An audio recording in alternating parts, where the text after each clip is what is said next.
ಬೆಳೆದೇವೆ, ತೆಂಗಿನ ಸಸಿಗಳು ಫಲ ಬರ್ತಾವೆ. ಅದು ಒಂದು ಸ್ವಲ್ಪ ಆರ್ಥಿಕವಾಗಿ ನಮ್ಮನ್ನು ಎಳ್ನೀರು ಕೊಡೋದ್ರಿಂದ ಮತ್ತು ಕಾಯಿ ಮಾರೋದ್ರಿಂದ ಅದು ಒಂದು ಸ್ವಲ್ಪ ಆರ್ಥಿಕವಾಗಿ ನಮಗೆ ಸಹಾಯ ಆಗುತ್ತೆ. ಮತ್ತು ನಾವು ಒಂದು 4 ಸೀಮೆ ಹಸುಗಳು ಕಟ್ಕೊಂಡಿದ್ದು, ಸೀಮೆ ಹಸುಗಳಿಂದ ಡೈರಿಗೆ ಹಾಲು ಹಾಕ್ತಿದ್ದು, ಅದರಲ್ಲಿ ಬಂದಂಥ ದುಡ್ಡನ್ನ ಸಹಕಾರ ಸಂಘದಿಂದ ನಮ್ಮಲ್ಲೇ ಡೈರಿ ಇದ್ದು ಡೈರಿನಲ್ಲಿ ಹಾಲು ಹಾಕಿದ್ದು, ಹಾಲಿನಿಂದ ಬಂದ ಉತ್ಪತ್ತಿಯನ್ನು ಮನೆಗೆ ಇದು ಮಾಡ್ಕೊತಾ ಇದ್ವಿ. ಟೊಮೊಟೊ ನೆಟ್ಟಿದ್ದು, ಬಾಳೆ 6 ಅಡಿ ಪಟ್ಟದ ಮಧ್ಯಕ್ಕೆ 3 ಅಡಿಗೆ 2 ನೆಟ್ಟಿದ್ದು, ಅದ್ರಲ್ಲಿ 3 ತಿಂಗಳಿಗೆ 3-3.5 ತಿಂಗಳಿಗೆ ನನಗೆ ಅವರಲ್ಲಿ ಸೌತೆಲಿ 1.5 ಲಕ್ಷ ಮತ್ತು ಟೊಮೊಟೊದಲ್ಲಿ 3 ಲಕ್ಷ ಆಯಿತು. ಅದಾದ ತಕ್ಷಣ ಮತ್ತೆ ನಾನು ಟೊಮೊಟೊ ಕಿತ್ತಾಕಿ ಅದಕ್ಕೆ ವ್ಯವಸಾಯ ಮಾಡ್ಕೊಂಡು ಬಾಳೆಯಲ್ಲಿ 10ರಿಂದ 12 ಲಕ್ಷ, 10ರಿಂದ 11 ಲಕ್ಷ ರೂಪಾಯಿ ಗಂಟ ಬಾಳೆಲ್ಲೂ ಒಳ್ಳೆ ರೇಟ್ ಇತ್ತು. ಅವಾಗ 40 ರೂಪಾಯಿ 45 ರೂಪಾಯಿ ಇತ್ತು. ಅದರಿಂದ ಬಾಳೆಲ್ಲೂ 10ರಿಂದ 12 ಲಕ್ಷ ರೂಪಾಯಿ ದುಡ್ಡಾಯಿತು. ಸರ್, ನನ್ನ ಹೆಸರು ಲಿಂಗರಾಜು ಅಂತ.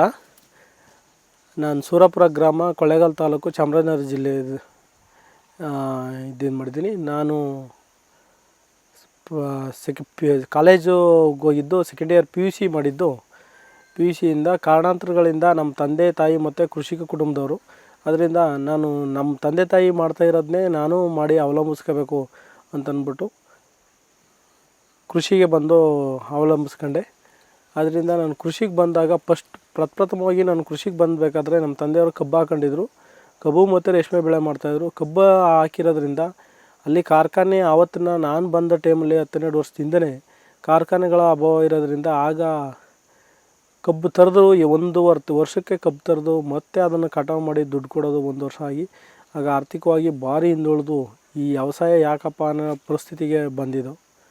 ಮತ್ತು ನಾನು ಬಂದು ರೇಷ್ಮೆ ಬೆಳೆ ಮಾಡೋಣ ಅಂದ್ಕೊಂಡು ರೇಷ್ಮೆ ಬೆಳೆಗೆ ಬಂದು, ರೇಷ್ಮೆ ಬೆಳೆ ನಮ್ಮಲ್ಲಿ ನಮ್ಮ ವೆದರ್ಗೆ ಅಡ್ಜಸ್ಟ್ ಆಗದೆ ರೇಷ್ಮೆ ಬೆಳೆ ಒಂದು ಸ್ವಲ್ಪ ಲಾಸ್ ಆಯಿತು. ಮತ್ತು ಅದನ್ನೆಲ್ಲ ರೇಷ್ಮೆ ಬೆಳೆ ಮತ್ತು ಕಬ್ಬು ಎರಡೂ ಬೇಡ ಅಂದ್ಬಿಟ್ಟು ತೋಟಗಾರಿಕೆ ಬೆಳೆಗೆ ಬಂದೆ.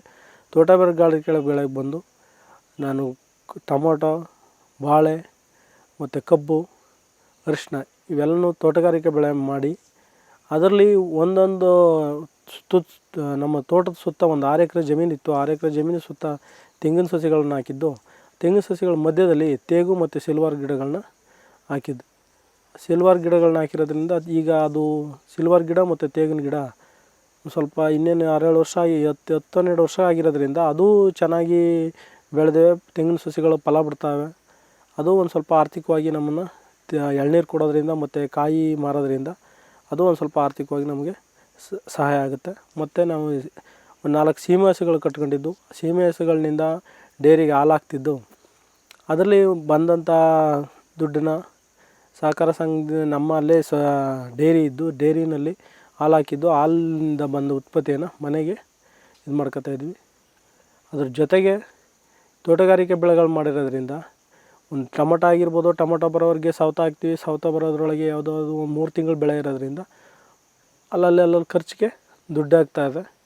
ವಿತ್ ವಾರ್ಷಿಕ ಬೆಳೆ ಅರಿಶಿನ ಮತ್ತು ಬಾಳೆ ಹಾಕಿರೋದ್ರಿಂದ ಬಾಳೆ ಒಳಗಡೆ ನಾನು ಫಸ್ಟೇ ಒಂದು ಸರಿ ಬಾಳೆ ಜೊತೆಗೆ ಟೊಮೊಟೊ ಮತ್ತು ಇದನ್ನು ಸೌತೆನ ನೆಟ್ಟಿದ್ದೆ. 1 ಎಕರೆ ಸೌತೆ, 1 ಎಕರೆ ಟೊಮೊಟೊ ನೆಟ್ಟಿದ್ದು. ಬಾಳೆ 6 ಅಡಿ ಪಟ್ಟದ ಮಧ್ಯಕ್ಕೆ 3 ಅಡಿಗೆ 2 ನೆಟ್ಟಿದ್ದು. ಅದ್ರಲ್ಲಿ 3 ತಿಂಗಳಿಗೆ 3-3.5 ತಿಂಗಳಿಗೆ ನನಗೆ ಅವರಲ್ಲಿ ಸೌತೆಲಿ 1.5 ಲಕ್ಷ ಮತ್ತು ಟೊಮೊಟೊದಲ್ಲಿ 3 ಲಕ್ಷ ಆಗ್ತು. ಅದಾದ ತಕ್ಷಣ ಮತ್ತೆ ನಾನು ಟೊಮೊಟೊ ಕಿತ್ತಾಕಿ ಅದಕ್ಕೆ ವ್ಯವಸಾಯ ಮಾಡ್ಕೊಂಡು ಬಾಳೆಯಲ್ಲಿ 10ರಿಂದ 12 ಲಕ್ಷ, 10ರಿಂದ 11 ಲಕ್ಷ ರೂಪಾಯಿ ಗಂಟ ಬಾಳೆಲ್ಲೂ ಒಳ್ಳೆ ರೇಟ್ ಇತ್ತು. ಅವಾಗ 40 ರೂಪಾಯಿ 45 ರೂಪಾಯಿ ಇತ್ತು. ಅದರಿಂದ ಬಾಳೆಲ್ಲೂ 10ರಿಂದ 12 ಲಕ್ಷ ರೂಪಾಯಿ ದುಡ್ಡಾಯಿತು. ಅದರಿಂದ ಇವಾಗ ಆರ್ಥಿಕವಾಗಿ ವ್ಯವಸಾಯದಲ್ಲಿ ಯಾವ ಒಬ್ಬ ಸರ್ಕಾರಿ ಉದ್ಯೋಗಕ್ಕಿಂತನೂ ಬೇರೆ ಕೆಲಸಕ್ಕಿಂತನೂ ನನಗೆ ವ್ಯವಸಾಯದಲ್ಲಿ ನಾನು ಸದೃಢ ಆರ್ಥಿಕವಾಗಿ ಎಲ್ಲ ಥರದಲ್ಲೂ ಚೆನ್ನಾಗಿರೋದ್ರಿಂದ ಬೇರೆ ಯುವಕರಿಗೂ ಅದನ್ನು ಗುರುತಿಸಿ ನಮ್ಮ KVK ಅವರು ನನ್ನ ಗುರುತಿಸಿ 2011ನೇ ಇಸ್ವಿನಲ್ಲಿ ನವಂಬರ್ ತಿಂಗಳು ರಾಷ್ಟ್ರೀಯ ಕೃಷಿ ಮೇಳದಲ್ಲಿ ಯುವ ರೈತ ಪ್ರಶಸ್ತಿನ ಆಯ್ಕೆ ಮಾಡಿದರು ಕೊಳ್ಳೇಗಾಲ ತಾಲೂಕಿನಿಂದ. 2011 ಆದಮೇಲೆ ನಾನು ಮತ್ತೆ ಇನ್ನೂ ಒಂದು ಸ್ವಲ್ಪ ಜವಾಬ್ದಾರಿ ಆಗಿರೋದ್ರಿಂದ ಇವಾಗ ನಾನು ಅರಿಶಿನ ನೆಟ್ಟಿದ್ದು. ಅರಿಶಿನದೊಳಗಡೆ ಈರುಳ್ಳಿ ನೆಟ್ಟಿದ್ದೆ. ಈರುಳ್ಳಿ ಆದ ತಕ್ಷಣವೇ ಅರಿಶಿನ ಅಲ್ಲಿ ಮೊಳಕೆ ಬಂತು, ಅದಕ್ಕೆ ವ್ಯವಸಾಯ ಮಾಡ್ಕೊಂಡು ಮತ್ತು ಈಗ ಅರಿಶಿನದೊಳಗಡೆ ಮೆಣಸಿ ಮತ್ತು ತೊಗರಿ ಗಿಡಗಳು ನೆಟ್ಟಿರೋದ್ರಿಂದ ಅದು ಫಸ್ಟ್ ಈರುಳ್ಳಿ ವ್ಯವಸಾಯ ಆಗಿ ವ್ಯವಸಾಯದಲ್ಲಿ ಅದರಲ್ಲಿ ಈರುಳ್ಳಿಯಿಂದ ಒಂದು ಲಾಭ ಬಂದಿತ್ತು. ಈಗ ಅರಿಶಿನನೂ ಬಂದಿದೆ. ಅದ್ರ ಜೊತೆಗೆ ಸಣ್ಣ ಪುಟ್ಟ ಖರ್ಚಿಗೆ ಮೆಣಸಿ ಮತ್ತು ತೊಗರಿ ಇರೋದ್ರಿಂದ ಅವು ನಮಗೆ ಮೇಂಟೈನ್ ಮಾಡ್ತಕ್ಕ ಸಣ್ಣ ಪುಟ್ಟ ಖರ್ಚಿನಲ್ಲೂ ಮೇಂಟೈನ್ ಮಾಡ್ತಾಯಿದೆ. ಅದರಿಂದ ಈಗ ನಾನು ಸಮಗ್ರ ಕೃಷಿ ಎಲ್ಲನೂ ಮಾಡ್ಕೊಂಡಿರೋದ್ರಿಂದ ಒಂದ್ರಲ್ಲಿ ಹೋದ್ರೂ ಒಂದರಲ್ಲಿ ಬರುತ್ತೆ ಅಂತ ನಾನು ಎಲ್ಲ ರೈತರಿಗೂ ಸಮಗ್ರ ಕೃಷಿ ಮಾಡಿ ಅದರಿಂದ ಆರ್ಥಿಕವಾಗಿ ನಾವು ಮುಂದುವರಿಬೋದು ಅಂತ ನನಗೆ ತಿಳಿದಿರೋ ಮಟ್ಟಕ್ಕೆ ನಾನು ಎಲ್ಲ ರೈತ ಯುವಕರುಗಳಿಗೆ ಮತ್ತು ರೈತರುಗಳಿಗೆ ನಾನು ಸಲಹೆಯನ್ನು ನೀಡೋದಕ್ಕೆ ಇಷ್ಟಪಡ್ತೀನಿ. ಮತ್ತು ಯುವ ರೈತರಿಗೆ ನಾವು ಇಂಜಿನಿಯರಿಂಗ್ ಮಾಡ್ತಾಯಿದ್ದೀನಿ ಮತ್ತು ನಾನು ಡಾಕ್ಟ್ರ್ ಮಾಡ್ತಾಯಿದ್ದೀನಿ, ನಾನು ಸರ್ಕಾರಿ ಕೆಲಸ ಸಿಕ್ಕಲಿಲ್ಲ ಅಲ್ಲಿ ಸಿಕ್ಕಲಿಲ್ಲ ಅನ್ನೋದಕ್ಕಿಂತ ನಮ್ಮದೇ ಆದ ಜಮೀನಲ್ಲಿ ನಾವು ಕೆಲಸ ಮಾಡೋದ್ರಿಂದ ಕಾರ್ಮಿಕ ವೆಚ್ಚ ಉಳಿಯುತ್ತೆ. ಅದ್ರ ಜೊತೆಗೆ ನಾವು ಯಾವ ರೀತಿ ಆಧುನಿಕತೆ ಈಗೆಲ್ಲ ಆಧುನಿಕತೆ ಬಂದಿದೆ. ಹಿಂದೆ ಎತ್ಗಳು ಕಟ್ಕೊಂಡು ಮಾಡ್ತಾಯಿದ್ದೆ, ಎಲ್ಲ ಉಳೋದಕ್ಕೆ ಟ್ಯಾಕ್ಟ್ರ್ ಬಂದಿದೆ. ಆಧುನಿಕತೆಗೆ ಲೇಬರ್ ಪ್ರಾಬ್ಲಮ್ಗೋಸ್ಕರ ಮಲ್ಟಿ ಶೀಟ್ ಬಂದಿದೆ, ಮಲ್ಟಿ ಶೀಟ್ ಹಾಕೊಂಡು ಡ್ರಿಪ್ ಬಂದಿದೆ ನೀರು ಕಟ್ಟೋದಕ್ಕೆ. ಆಧುನಿಕತೆ ಉಪಯೋಗಿಸ್ಕೊಂಡು ಏನು ಬೇಕಾದರೂ ಮಾಡ್ಬೋದು ಅನ್ನೋದನ್ನ ಸಾವಯವ ಕೃಷಿಲೂ ಮಾಡ್ಬೋದು ಮತ್ತು ನಾವು ರಾಸಾಯನಿಕದಲ್ಲೂ ಮಾಡ್ಬೋದು. ನಮ್ಗೆ ಯಾವುದೋ ಅನುಕೂಲ ಆಗುತ್ತಾ ಅದರಲ್ಲಿ ಮಾಡಿದ್ರೆ ಹೆಚ್ಚಾಗಿ ನಾವು ಸಾವಯವ ಕೃಷಿ ಮಾಡೋದ್ರಿಂದ ಜನಕ್ಕೂ ಕಡಿಮೆ ಖರ್ಚಿನಲ್ಲಿ ನಾವು ಹೆಚ್ಚು ಲಾಭ ಪಡಿಬೋದು ಅನ್ನೋದನ್ನ ನನ್ನ ಯುವ ಕೃಷಿಕರಿಗೆ ಅದೊಂದು ಹೇಳ್ತಾಯಿದ್ದೀನಿ ಸರ್. ನಿಮ್ಮ ಕೃಷಿಗೆ ಮನೆಯಲ್ಲಿ ಯಾವ ರೀತಿ ಸಹಕಾರ? ನಾನು ಕೃಷಿಗೆ ನನಗೆ ನಮ್ಮ ತಂದೆ ಕೃಷಿ ಮಾಡ್ತಾ ಇರೋದ್ರಿಂದ ಅವರು ಆಧುನಿಕತೆಯನ್ನು ಅವಲಂಬಿಸ್ಕೊಳ್ದೆ ಕಬ್ಬು ಏನಾಯಿತು, ಅಯ್ಯೋ ನಾವು ಖರ್ಚು ಮಾಡೋಕ್ಕಾಗಲ್ಲ ಅದು ಮಾಡೋಕ್ಕಾಗಲ್ಲ ಅಂದ್ಬಿಟ್ಟು ಕಬ್ಬು ಹಾಕೊಂಡು ಕಬ್ಬು ಒಂದನೇ ಹಾಕೊಂಡು 1 ವರ್ಷ ಆದರೂ ತರೀತಿದ್ದ, 1.5 ವರ್ಷಕ್ಕೂ ತರೀತಿದ್ದ. ಫ್ಯಾಕ್ಟ್ರಿಯನ್ನು ಯಾವಾಗ ರನ್ ಮಾಡ್ತಾನೆ ಆವಾಗ ತರೀತಿದ್ದ.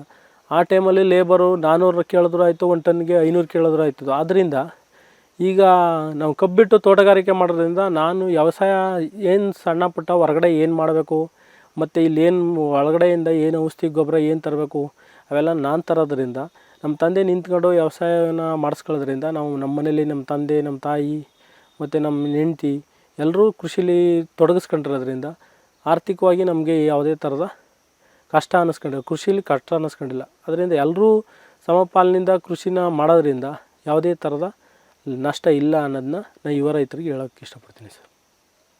ನಿಮ್ಮ ಮನೆಯವರು ಕೃಷಿಲಿ ಕೈ ಜೋಡಿಸಿದ್ದಾರೆ, ಅವ್ರಿಗೂ ಪ್ರಶಸ್ತಿ ಬಂದಿದೆ, ಅದ್ರ ಬಗ್ಗೆ?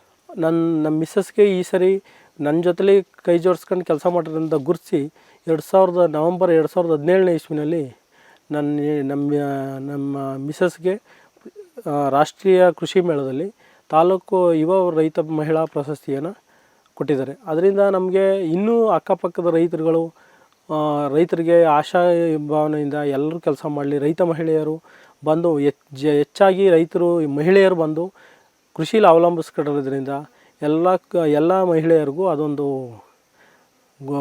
ದಿಕ್ಸೂಚಿ ಅನ್ನೋದನ್ನ ನಾನು ಇಷ್ಟಪಡ್ತೀನಿ ಸರ್.